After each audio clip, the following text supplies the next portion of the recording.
If you must truly know yourself, you must let go of the delusion that you already do. Welcome to You Soulful Genius Podcast. Today, we'll be talking about what you need to know to see yourself clearly, finding yourself amidst the clutter. You're listening to You Soulful Genius Podcast, a show about highlighting the genius within every one of us through acts of creating a world of balance, truth and conscience. This is Mutiat Adeboale, your host.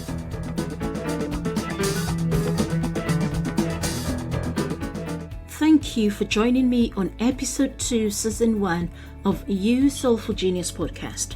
I am Mutiat Adeboale.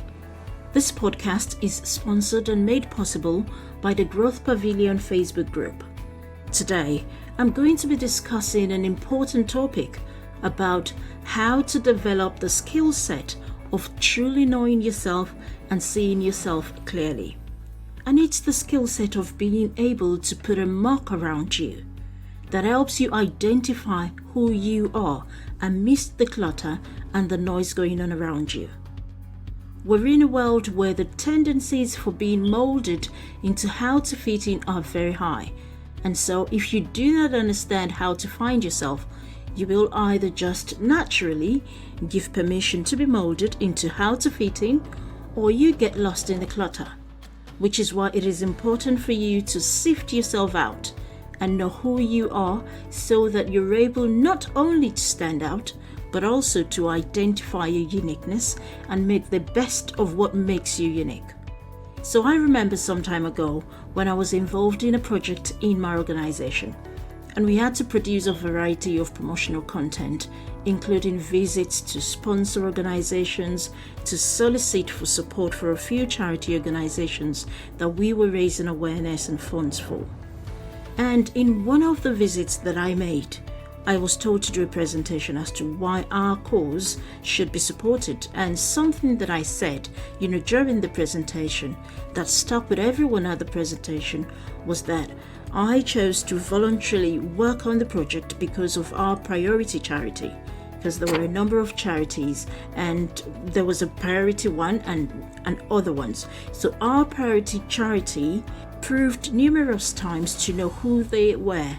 So I stated this in my presentation, and whilst other charities were failing and limping in their values and advocacy stance over the years, our priority charity remained steadfast in their values and what they believed in, which was why the project resonated with me, because they knew who they were. And for me, highlighting that to the sponsors, that they were able to differentiate themselves from others, that got us raising so much funds for our priority charity on that project. And you can imagine, if we could raise more funds for an organization because they knew who they were, what impact would it have in your life if you knew who you truly are? So when I teach or coach on these skills, whether it's actual self-actualization or self-awareness or emotion mastery, emotional intelligence, those interpersonal leadership core skills, any of these, I always tell my clients to step outside of themselves and truly experience that practicality of the skills. Either they are sampling themselves through team dealings, interactions, or the practical self-reflection exercises, or some daily observations, journaling, feedback exercises, whatever it is that helps them to actually get into the practical steps so that they can see clearly who they are.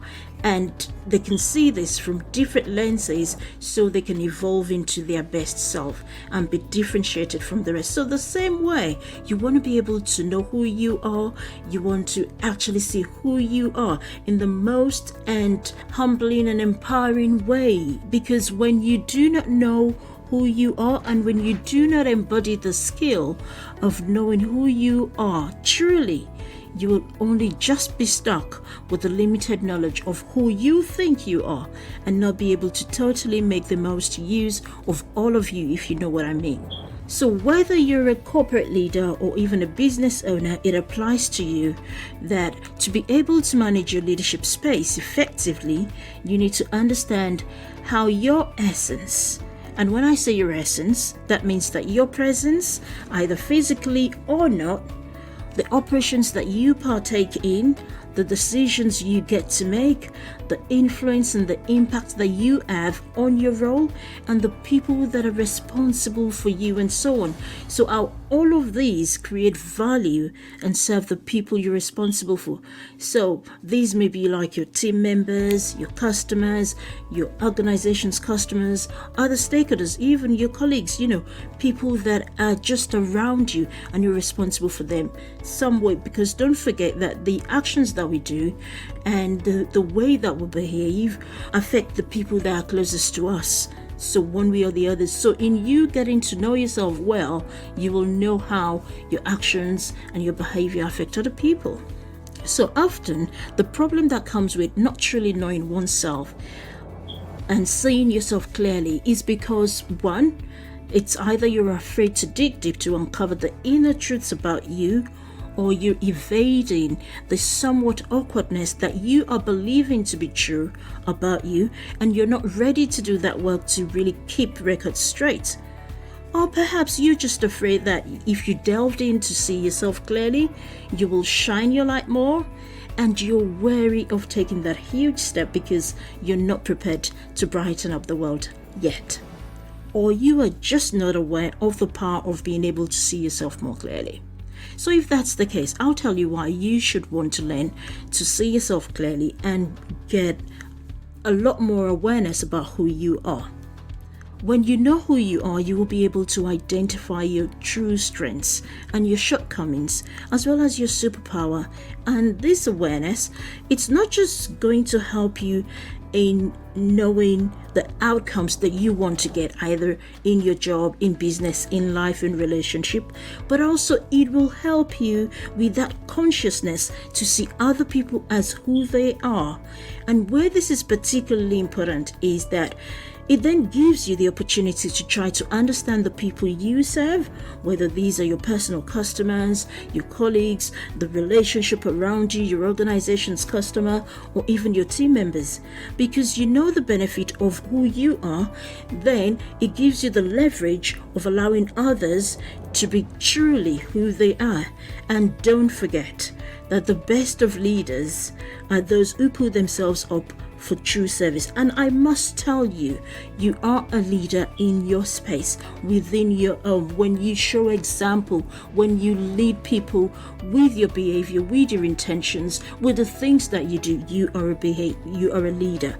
Okay, so and leading with true service helps you to achieve more and impact people. Okay, so wherever you are, you want to see yourself as a real true leader, because you're showing example and you're shining your light. So you will open up to understanding the problems that you solve, the results, the offers that you give, the value that you deliver, the message that you teach with your actions, and everything else that you do, really. So it's important for you to stop drowning yourself in your role, particularly, or in your position, blindly, not knowing who you fully are. It is dangerous. It is really dangerous. And sometimes, when we are dug in who we are or who we think we are, ego takes over. When you don't ask questions like, what am I doing here? Why am I here? What is the value that I bring to the table? Who am I when others are not watching? What exactly do I stand for? Okay, so seeing yourself clearly helps you to stay super connected and gives you a cleaner sense of knowing, which grounds you humbly and aids your continued self-discovery, because all we want to do in life is get to know ourselves more so we can be better and give more of ourselves and be a better version of ourselves day in, day out. Okay, so it helps you to differentiate yourself from the clutter that you are surrounded with. Many people fail to achieve their true goals because they're looking at others to make life-changing decisions and choosing to do things the way other people are doing things. They're giving rise to undue comparison. They're looking at other people's achievements and saying to themselves, oh, I haven't achieved this, or I haven't done this. You are now measuring your level of success. You're measuring the way you're doing things with how other people are doing things, which sometimes give rise to self-contempt, undue comparisons, and that sort of thing, which is not really healthy for anyone. So some time ago, I learned a lesson, of deep self-awareness from a client of mine, even though, we walked through that journey together. So she was working as a junior manager somewhere and had just been denied of a leadership position that she applied for within the organization. And so she came to me to seek some coaching to develop her leadership skills. And part of what we delved into was to make her to connect with who she truly was. And in doing those exercises, one of the things she had to do, was for her to every day to write 5 most significant reaction that she had in her interactions on a daily basis. So for 5 days. So that was one of the exercises she had to do. So she would write 5 most significant reactions that she had, during the interactions she had with other people, so that she could understand and build up the different triggers she had during the day and the impact all of these triggers and the meaning they added to her daily experience. So in the end, she noticed that she had been acting and making major decisions based on external impetus and not what she truly resonated with in terms of her core interests and values. So hence a reason for wanting coaching was not to really develop her leadership skills, as we then, found out, but it was to prove them wrong at work. And when we came to understand this and brought this to the fore, we had to reset that purpose for something that truly aligned with her and what her dreams were. And as soon as we were able to do that, off she flew like a bird and excelled like never before. So, because her purpose was then aligned with who she truly was, she was able to change jobs, she got a better position, she stepped into her truth, she never bothered about how other people showed up or how they did their things, because then she have carved a path for herself and she knew who she was and she knew she didn't need to prove anybody wrong, right? So she was right on a path. And you too can really achieve, true greatness. You can step into knowing who you are, step into your greatness, differentiating yourself from the clutter, and understanding how your messages and your interactions affect people and how they affect and impact your own life. Okay, the decisions you make, the thoughts, the emotions, and the actions that you do. So you want to know all of these so you can begin to live an enriched life, overall. So, what I want you to do now is, I want you to imagine that you are staring into a sea of pebbles. Regardless of how similar pebbles may look, there will always be a difference in each pebble's pattern or their appearance. So imagine you are one of the pebbles, and I want you to ask yourself, how will I distinguish myself in this sea of semblance? So think about that. See what is different about me, and perhaps with that you will know that you do have some unique qualities and values and abilities, and you can begin to honor that. And that's where I'm going to leave it with you today. Thank you for listening to the You Soulful Genius Podcast. So if you want to learn more about how to master the skill set of seeing yourself clearly or becoming more self-aware, you can join the Growth Pavilion Facebook group, where we share free resources, tips and training on becoming the best of you. If you liked what you listened to today, do not forget to share and subscribe the You Soulful Genius Podcast. And please join me next week for a refreshing episode of the podcast. I'm Mutiat Adebowale.